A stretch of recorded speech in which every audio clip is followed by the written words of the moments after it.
Hey, true believers. Chris Mack coming at you with Future State Gotham #1. And I gotta say, I was initially really excited about this book. I got this from my buddy Harold, which I do want to say thanks, man. I really do appreciate you hooking me up with these books. I've been enjoying reading them. But after reading this particular issue, I'm disappointed. There was some great ideas, and then there's also some other ideas that really should not have been explored. So as you can see from the cover, beautiful cover. Like, this is what the book inside should have looked like. And that's where, with the modern comic books, I'm tired of there being a cover artist, an interior artist. I miss back in the day when it was the artist of the book doing the cover, so you knew what you were getting into inside the book. What do I mean by that? Well, this, in a sense, kind of is what's burning me out on Joshua Williamson. So you open it up, seeing this beautiful cover, you're like, oh god, this is going to be awesome. You're like, oh, okay. It's in black and white, or maybe it's just this page. And, you get your establishing, medium shot, tight shot to where we see this man in a cave talking about war is coming. And it's unclear who this is. I was watching some reviews on this book, and someone said Deathstroke, but the problem is he has both of his eyes, so that really immediately rules out Slade. So if you guys have any ideas on who this might be, let me know down in the comments. I know this series has already gone forward, but I'm probably not going to read the rest of this arc. And I flip it, and not only is it black and white, it's manga. Now, I have zero issues with manga. There's a lot that I like to read. I love reading Black Lagoon. I enjoy reading, what's that one called? Attack on Titan, etc. So forth, especially Dead Man's Wonderland, if you have not read that. Superb. But for a DC comic, I could see how they were trying something new, but this is what I was talking about. What I see here in terms of both the artwork, how it's just nice, clean, sleek, the colors, vibrant, and yet dark at the same time, very good use of red and black in the palette. I wanted to see this. This was gorgeous. This is not bad, don't get me wrong. The line work, superb.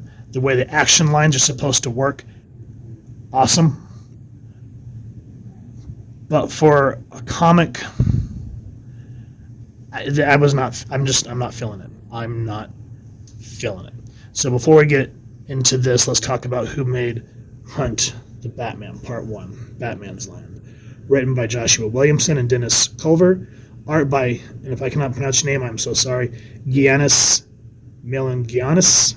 Lettered by ALW's Troy Petrie. Cover, and this right here, this cover artist, Yasmin Petrie. That's who should have done this book. Because again, delicious. This, not bad, but not as delicious, especially the black and white. Now, if you want to kind of go a black and white color palette, or at least a toned down version, I think the best example, two examples by the same artist, Lee Bermejo, would be Batman's Batman Noel and Batman Damned.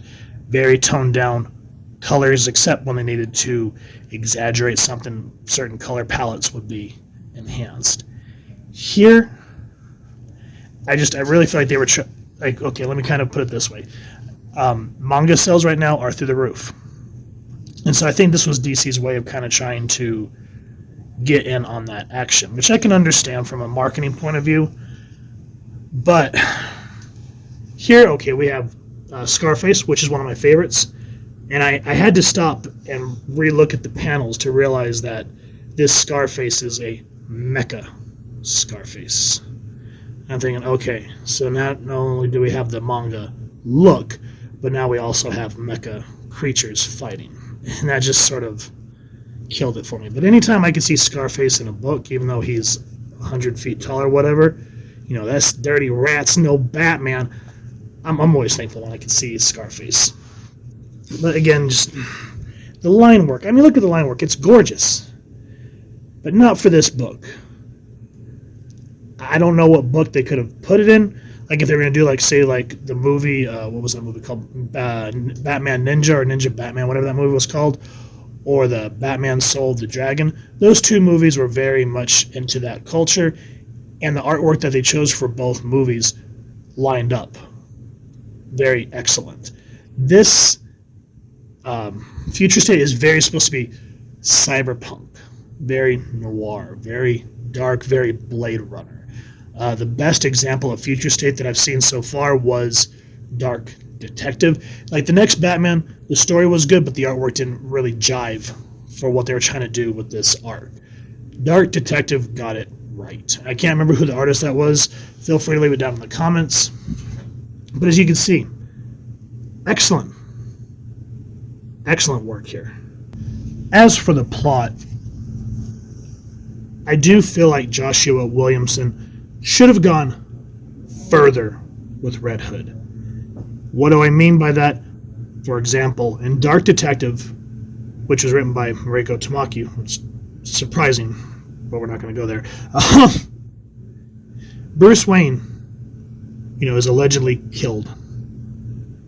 And so everyone thinks that Batman is dead, but Batman obviously is not. He doesn't have anything, he's not like the Batman Beyond Batman. This one is broke. He's having to kind of operate out of someone's basement. And he's older, so he's not the same person that he was.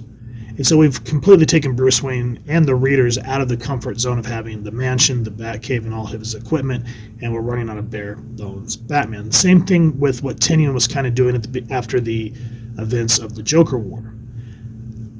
Red Hood, he doesn't really rely on Bruce for tech, etc. so forth. He runs on his own. He's a survivor in that regard.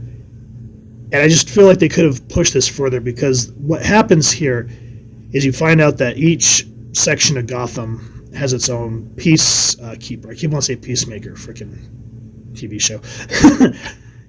So, I have like Peacemaker 1 through whatever. And Jason is, in a sense, allowed to operate, because he's not operating as a vigilante, which are outlawed. He's kind of runs along the lines of the Magistrate. The Magistrate's like this corporate overlord that's taken over Gotham. And so he's able to work alongside this Peacekeeper 3, who I think has kind of become his James Gordon, because this Peacekeeper does overlook a lot what he does. Like Jason took down Scarface in another precinct. He says, "You're not supposed to be here." But Jason, being the way he is with his attitude, they kind of have this witty back and forth. But before anything further could be said about that, there's this explosion. And again, good artwork, but I think what's kind of killing me in terms of this compared to, say, a manga again, is it doesn't feel complete. Like, this feels like these were the beginning pages before the inker and the colorist could get a hold of them. And here, I think, is where it finally put the nail in the coffin for me with Joshua Williamson. Because when you see, as they're driving, the explosions are causing the street to give out. Which, when all is said and done, again, I can't damn the art. Because, I mean, look at this. Beautiful, beautiful piece. The black and white really, in this sense, helps show what the explosion did. But it's in the shape of a bat. And it felt a little too predictable. And I think that's why, in the beginning, like when Joshua Williamson did his Flash Year 1, and he did the first half of the Batman Superman, he had some semi-fresh ideas. But this just kind of feels, predictable. And I do kind of feel like he's starting to sort of pull from nostalgia. Now, I'm going to give you my thoughts on what I see here. Let me know what you guys think, or if I'm just completely talking out my ass. This reminds me of the opening pages of Akira, when Tokyo was destroyed before it was rebuilt into Neo Tokyo, and I kind of feel like he's giving us member berries here, where he's like, hey, it's a bat signal, but remember Akira? See how this is a manga? I'm pulling off Akira. And I think that's why I don't like this book, is because we start to get a whole lot of member berries, especially here. Like, what they're talking about is cool. But it's like, do you remember Frank Miller? Do you remember his paneling from all his, Dark Knight Returns, his year one? Because Frank Miller has a habit of doing the reporting this way. And here, all the reporters are essentially talking about is how the Batman's supposed to be dead, but now we see this explosion with this bat symbol. And then Jason has this shadow person that he's working with. And again, predictability, because Jason wants to know who the shadow person is, but he's saying, it is the Batman, which we know it's not. Again, you can't completely change your character 180. You can't turn around and make Batman a villain unless it's a complete Elseworld. As where Future State, they could have, but they didn't. They either should have made the next Batman, or maybe Bruce Wayne, or someone like, when they did the Battle for the Cowl, and Jason wanted the Cowl, and he fought everybody for it. We all saw him as a villain. That pushed an envelope and made that story engaging. As we're here, like, oh, well, what we're going to do is, even though it was the Batman, we want you to join the Magistrate. And what does he do? He joins the Magistrate. And of course, it's another one of those things where if you don't take down the Batman, then, you're not only going to be dismissed from the Peacekeepers, then your life will be dismissed. Essentially, we're going to unalive you. And, he has a cool name, Peacekeeper Red. And that's what I mean. Great ideas. And again, the artwork's beautiful, but it's not for this book. We have flashbacks of Rose, who is Ravenger, and that's not what Rose looks like. She doesn't have that cute manga face that a lot of artists in that realm use. It just does not work. And again, what I mean by member berries is, okay, we have to go to the Monarch Theater, which is fine. That's kind of always a key point. But look, hey, you remember Batman Forever? We don't need member berries. We want fresh ideas in our comics. I don't need to be remembered about the past all the time. And what kind of keeps me engaged is at the end, we see Jason up against the Bat family on the Monarch Theater. You find out that this is supposed to be a meeting point in cases of emergencies. And there's a reason why Jason is being ostracized in this panel. You want to know what that means? Read the book. Again, great ideas. And then there's a follow-up story. And here, this is where black and white works. It's called The Third Mask, which is Katsuhiro Otomo, I think is how you pronounce the name. And this, to me, is how Batman should be done. This reminds me of the old school Batman black and whites, where they made it very noir. If they wanted to do that Future State Gotham, this is the style they should have gone for. But again, because this is supposed to be a cyber noir story, it doesn't work. Here, this is more of a kind of a detective story, binging on the psychology of Batman, because he's fighting someone that has multiple personalities, and it works for this story because then you can start playing with the duality with the shadows and whatnot, and it works. But for the main story, nah, it should have been that. That would have really, a lot of times black and white can work, but for this story, I could see how senses of color could really have made certain points. Like when he walks up to the Monarch Theater, maybe have like the marquee still somehow lit and have that kind of exaggerate where he's at. That's Crime Alley. Things of that nature. How you can use artwork to drive the story, because comics are a visual medium. And so, that's why I think I'm a little tired of Joshua Williamson, because I'm not saying he's a bad writer, but I just don't feel like it's like he's playing it safe.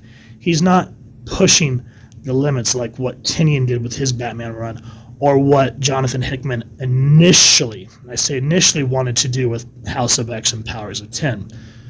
This feels like it had a good idea, but they wanted to play it safe. And with Red Hood, you never want to play it safe, because that's not Jason Todd's style. So I may be misreading the whole comic, but that's my feelings on reading this comic book. Let me know what you guys think. If you've enjoyed what you've seen, please first and foremost support your local comic shop and pick up a copy. If you've enjoyed this review, we really would appreciate if you take a moment to hit like, share, and subscribe. Helps the club channel more than you can possibly know. And if you won't mind hitting that fancy little Gotham bell next to subscribe, that way as we continue to upload content, you guys will get notified.